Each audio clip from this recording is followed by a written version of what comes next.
Can you perhaps just take us through the history of Stokvels? What is the definition of Stokvels? And perhaps tell us what role does it play in township economy?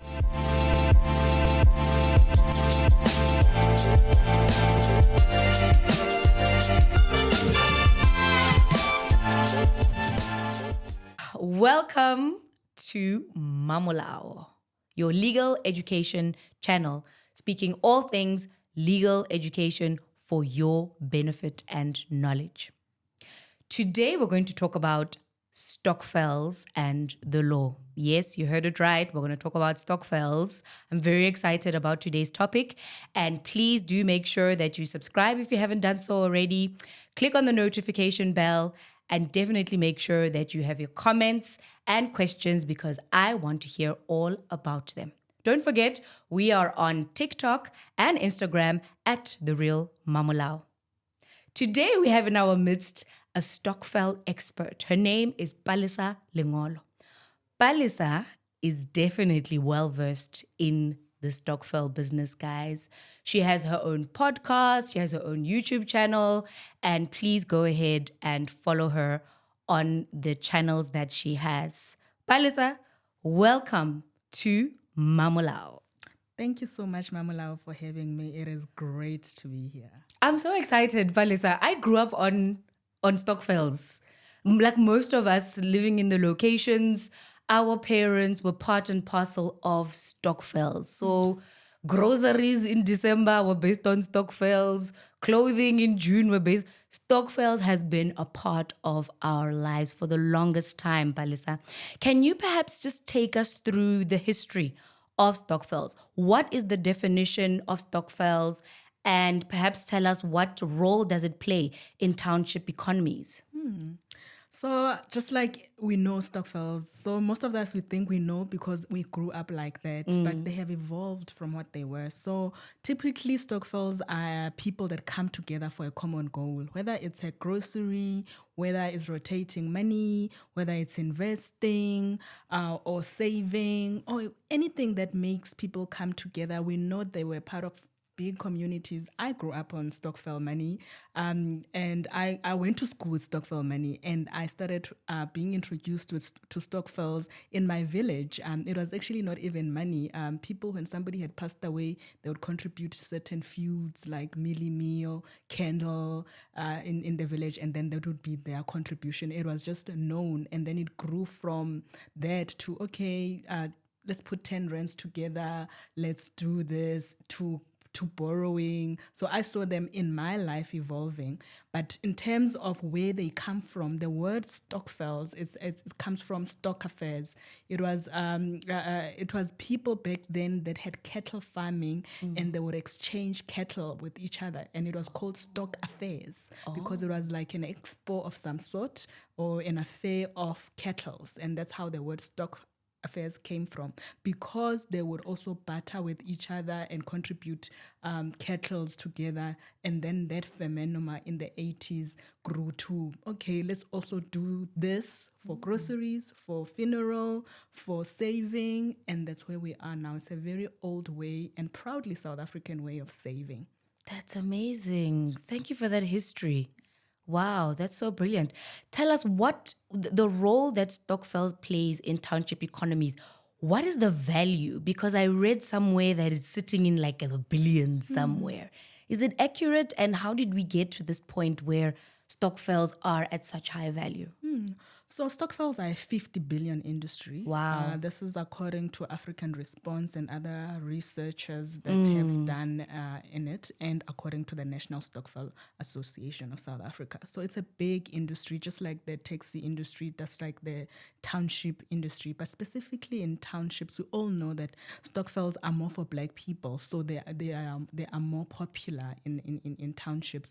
And a lot of them have made township economy grow in a sense that it provides access and and using the community capital for some of the solutions within the Stokvels, whether it's from a just an upliftment point of view, or from a raising capital to help a spaza or people that own spazas together, clubbing together to buy their stock. Right. So it has solved a lot of economic township economic challenges, and most importantly for me is the access that it has provided in terms of capital. When you're not able to go the formal route, financial services, and you need capital, you can go to a Stokvel to be able to do that. So that's the role, in summary, that they play in the township economy.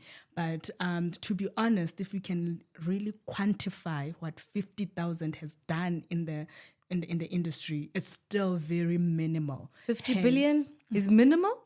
Yes, it's a big value as in how much it is. But if you can really look back, and after so many years Stokvel's been around, can you measure, can you realistically measure what have they done as what it is? And that is due to a lot of reason: lack of education, exposure, red tape, not knowing, financial literacy, always being at the back of things. So like a lot of ills that might not been able to do, was out of our people's control. But now we're seeing evolving because of the exposure, the knowledge that people are getting for Stokvels.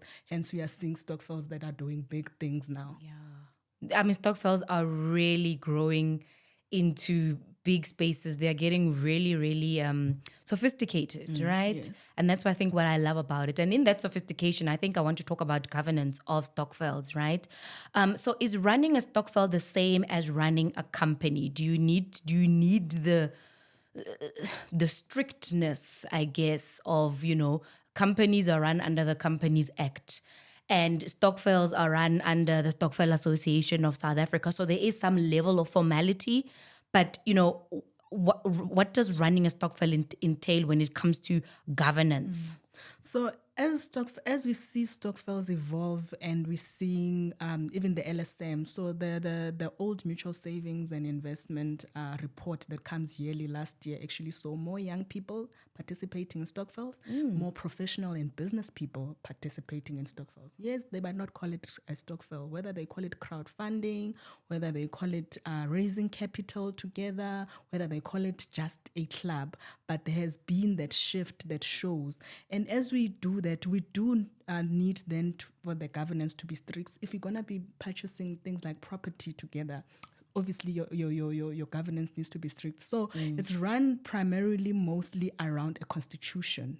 Just like a country has a constitution and we have to abide in it, Stokvel is run under a constitution. So it's like a legal binding contract between the members. And then but it's very important because it's an informal entity.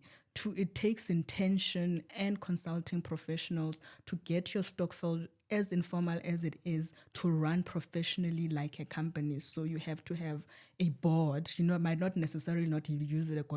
What's popular in Stokvels is committees. So you might have a leadership committee that looks after somebody is a treasurer, somebody is a chairperson, somebody is a tracking. So it is similar to a company, and it's important to also just take those company lessons into a Stokvel, especially if it's going to get into big investment or business opportunity. So those things are tightened up. You have used the lawyer to look at your constitution. Yeah. You have used an accountant to look at your finances. So it depends. But if you're just doing it just for casual, yes, you still need those things in place, but they might not be as strict as a Stokvel that is getting into business, for example. But where there's money, we need to be strict, because money can make people fight. Yes. So we need to be a bit more conscious of how we run Stokvels, essentially. I guess that's what you're saying. So when it comes to Stokvel membership, in terms of Stokvels, let's say, for example, I am Maria Mukwena. I'm in Garankuwa Zone 2 there by Los Mecheri. We started a Stokvel called, I don't know, Arkopaning Stokvel. And it was started by the local, first lady of the church. It was also started by Mem Muki, who is like founding member, has been doing Stokvels for like 20 years. So if I'm trying to enter into a Stokvel as a new member, do I take that as like gospel that, if, the first lady is there of the church, there's honesty. If Muki is there, no. I think this is a good Stokvel to enter. Is that like the right way to actually just see whether or not I can be a member of a Stokvel? Or are there other requirements that I need to look at in order for me to be able to join a Stokvel? So we cannot take away the fact that that worked in many years ago. Yeah. Honestly, all you looked at, if my aunt is there, I don't care what else. I know mewa kerekeng. Oh, that's it. Yeah. So we cannot take away that actually worked, but it was based purely on trust. Who is there? People having compassionate for Ubuntu, Yeah. and there was no checklist of compliance that you needed to be. I think because it was always around usually people you trust, and it worked for many years. But as Stokvels, as it evolved, we also saw loopholes in that. The people get.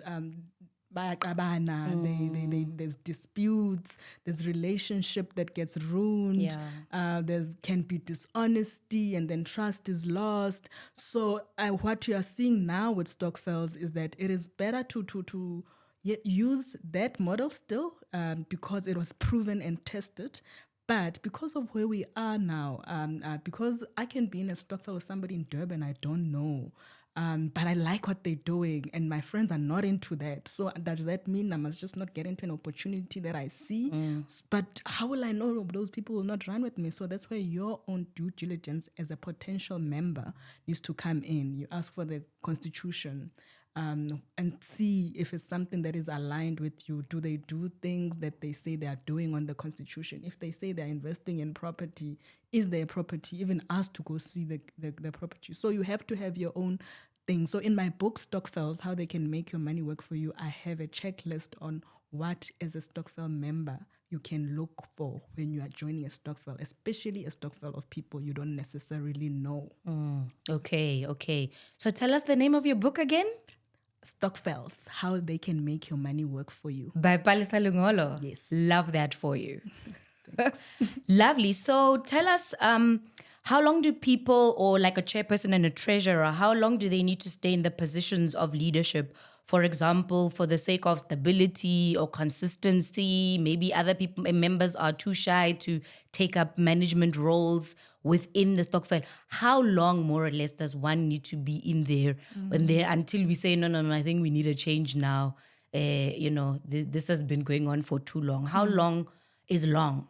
So back to governance, actually. So a well-run Stokvel always has annual meetings where you can either re-elect people that were already in the leadership. If you're not happy with them, you can always volunteer, and the other members are in. And they vote for you to be there. But for stability, what I always recommend is that at least minimum, especially if you just started the Stokvel, let the leadership to at least stay in the Stokvel for at least 3 years. Okay. Yes, you still have your annual things, but if you, it's important to re-elect the same people so that they stabilize things. And also when you are changing them, don't change them all at the same time. Now you have to be calling Mamolao, or where did you put what? One of them. So it brings that continuity into the Stokvel. So it is also done in a governance manner that makes the Stokvel stable and sustainable. Lovely.